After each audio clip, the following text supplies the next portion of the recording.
ఉద్దేశించి మాట్లాడవలసిందిగా మా మిత్రులు హైకోర్టు న్యాయవాది బషీర్ అహ్మద్ గారిని కోరుచున్నాను. ఇంకా మాట్లాడాల్సినటువంటి వాళ్ళు వక్తలు ఉన్నారు కాబట్టి కొంచెం క్లుప్తంగా దీన్ని ముగించవలసిందిగా కోరుతున్నాను.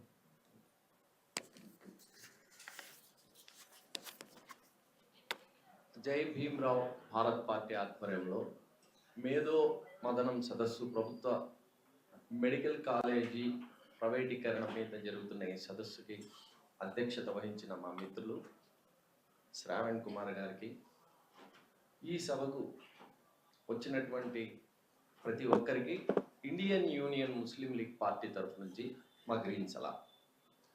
వాస్తవంగా ఇప్పుడు నాకన్నా ముందు మాట్లాడుతూ మా మిత్రులు శ్రావణ్ కుమార్ గారు చెప్పారు, ఇది పోరాటం అనేది శ్రావణ్ కుమార్ గారు కానీ నేనైనా ఎప్పుడు ఏ పార్టీ మీద కూడా చేయలా, ప్రభుత్వం మీద చేసాం.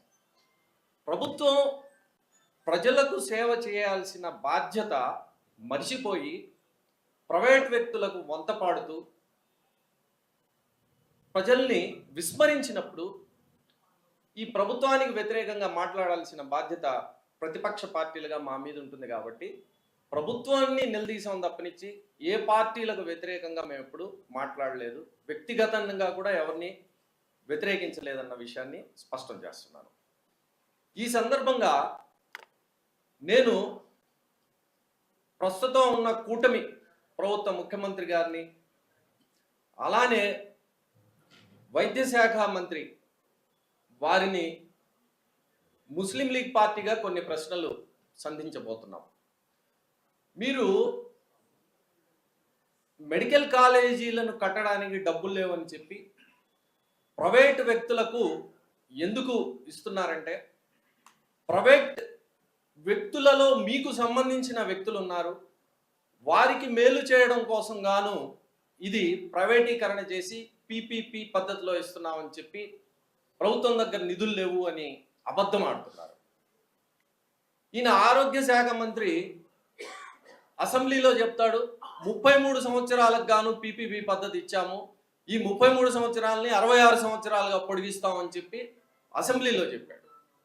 అంటే ఇంకా జీవితాంతం మొత్తం ప్రైవేట్ వ్యక్తులకే ఈ హాస్పిటల్స్ని, ఈ ప్రైవేట్ మెడికల్ కాలేజెస్ని వాళ్ళకి దోచిపెడతామని చెప్తున్నాడు.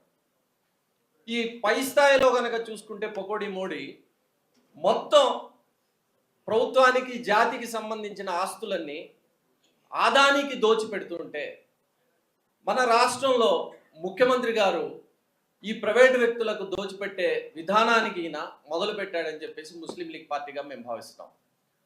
అమరావతి రాజధాని కట్టడం కోసం గాను వివిధ సంస్థల నుంచి భారీ ఎత్తున అప్పులు తెస్తున్న ఈ ముఖ్యమంత్రి గారు మరి మెడికల్ కాలేజీలను కట్టడం కోసం కూడా అదే విధంగా ఈయన ఎందుకు అప్పు తీసుకురాడు అని చెప్పేసి మేము ప్రశ్నిస్తున్నాం.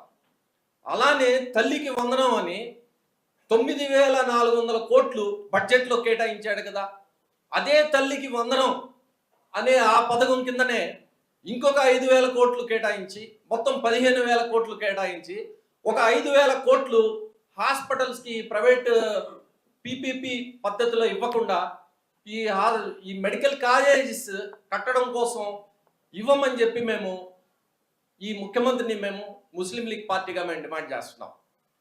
మీలో చిత్తశుద్ధి లేదు, ప్రభుత్వ ఆస్తుల్ని మొత్తం ప్రైవేట్ వ్యక్తులకు దోచిపెట్టడం కోసం గాను ఈ ఆడుతున్న నాటకాన్ని ప్రజలందరికీ తెలుసుకోవాలని చెప్పేసి నేను విజ్ఞప్తి చేస్తూ, రానున్న రోజుల్లో ఈ పోరాటాన్ని మరింత సమర్థవంతంగా ప్రజల్లోకి తీసుకువెళ్ళాలి.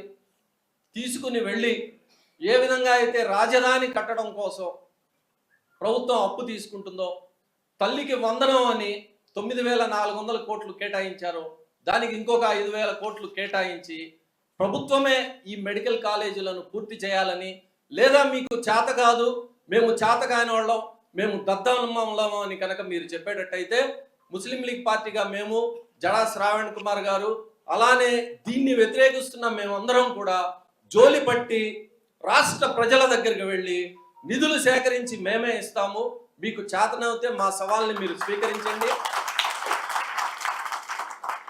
అదేదో ప్రైవేట్ వ్యక్తులకు ఇవ్వడం కాదు, మేమే ముందుకు వస్తాం, పార్టీలుగా మేమే నిధుల్ని జోలెపట్టి తీసుకొచ్చి మేమే నిర్మిస్తామని చెప్పి మీకు సవాల్ చేస్తున్నాను. వీళ్ళలో చిత్తశుద్ధి కనుక ఉంటే ఆ హాస్పిటల్స్ని, ఆ ప్రైవేట్ మెడికల్ కాలేజెస్ని మాకే ఇవ్వండి. మీకు చేత కాదని చెప్పి మీరు మాకు ఇవ్వండి, మేము చేసి చూపిస్తామని మీ అందరి ద్వారా నేను తెలియజేస్తూ, ఈ అవకాశాన్ని ఇచ్చిన మీ అందరికి కృతజ్ఞతలు తెలియజేస్తూ ముగిస్తున్నాను. ఆఖరి దావానా అల్హమ్దులిల్లాహి రబ్బిల్ ఆలమీన్. Thank you so much Basheer Ahmed గారికి. ఇప్పుడు మా గురువు గారు సరే జయసూర్య గారు వారికి సంబంధించినటువంటి ఒపీనియన్ కూడా, ఎందుకంటే నేను మళ్ళీ చెప్తున్నా, ఇది ఒక పార్టీకి సంబంధించిన అంశమో, ఒక కులానికి సంబంధించిన అంశమో, ఒక మతానికి సంబంధించిన అంశమో కాదు. ఇప్పుడు నేను ఈడబ్ల్యూఎస్ రిజర్వేషన్ అని బ్రాహ్మిన్, కమ్మ, రెడ్డి, వైశ్య ఇలాగా నిరుపేదలకి 10% రిజర్వేషన్ ఉంది.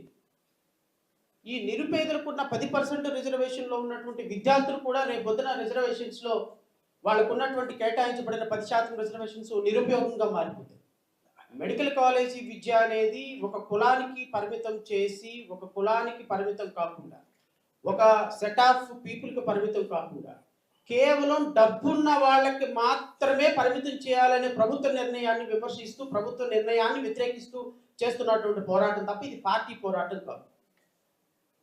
కొన్ని 35 సంవత్సరాల పాటు న్యాయమూర్తిగా పనిచేసి కొన్ని వేల తీర్పులు ఇచ్చి న్యాయం చెప్పినటువంటి మా గురువు గారు మరి దీన్ని కూడా ఆలోచన చేస్తూ దీని మీద పిల్లలకి భరోసా ఇవ్వవలసిందిగా, అంటే మీ తరఫున మేము ఫైట్ చేస్తామమ్మా, ఇప్పుడు అక్కడ ఫైట్ చేస్తున్నారు 100 మంది పిల్లలు, అలాంటి పిల్లలు ఆల్రెడీ అడ్మిట్ అయ్యారు, వీళ్ళకి ఒక ఇంట్రెస్ట్ ఉంది, కానీ అడ్మిషన్ కోసం రేపొద్దున ఎవరైతే డినై చేయబడతారో, ఈ రిజర్వేషన్లు ప్రైవేట్ కాలేజీకి వెళ్ళటం వల్ల ఎవరైతే అడ్మిషన్స్ కోల్పోతారో ఆ పిల్లలందరూ మన దగ్గరకు వచ్చి పార్టిసిపేట్ చేయలేరు. ఎందుకంటే వాళ్ళకి భవిష్యత్తు అనేది వాళ్ళకి తెలియదు, వాళ్ళు ఏమి దీంట్లో లేరు, ఇంట్రెస్ట్గా లేరు, ఇప్పుడు ఇంట్రెస్ట్ లేదు వాళ్ళకి. సో మన పిల్లల భవిష్యత్తు కోసం ఫైట్ చేయాల్సింది మాత్రమే మనమే, వాళ్ళకి ఒక భరోసా ఇవ్వాల్సింది మనమే, ప్రభుత్వాలు ఇంకోసారి ఇట్లాంటి పిచ్చి పనులు చేయకుండా భరోసా ఇవ్వాల్సినటువంటి మనమే అనేటువంటి ఒక ఉద్దేశంతో ఏర్పాటు చేయబడినటువంటి ఈ సమావేశానికి మరి వారు ఎంతో కష్టపడి హైదరాబాద్ నుంచి వచ్చినందుకు